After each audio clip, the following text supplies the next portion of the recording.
প্রতি শনিবারের মতো আজও চলে এলাম ক্লাসে। যদিও আমাদের ক্লাস শেষ হয়ে গেছে, আমাদের প্রতি শনিবার করে 2 ঘন্টা করে ক্লাস হয়, 6টা থেকে 8টা। এই 2 ঘন্টার মধ্যে ভগবানের নানা রকম কথা শোনায়, তারপরে ভগবানের ভজনা করা হয়। সত্যি এই 2 ঘন্টা যে কী সুন্দর কাটে সেটা বলে বোঝানোর মতন নয়।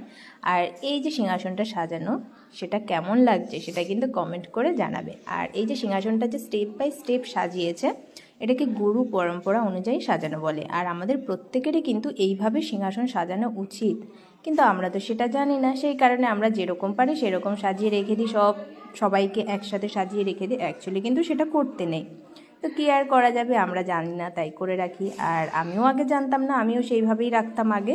তো এখন জানাতে ক্লাসে এসে অনেক কিছু শিখেছি, জেনেছি। এইসব জানার পর থেকে আমিও ঠিক এরকমভাবে সাজিয়ে রেখেছি। তো সাথে রয়েছে তুলসী মহারানী। তো ভগবানের দর্শন করে তোমাদের কেমন লাগলো সেটা কিন্তু কমেন্ট করে জানাবে। হরে কৃষ্ণ।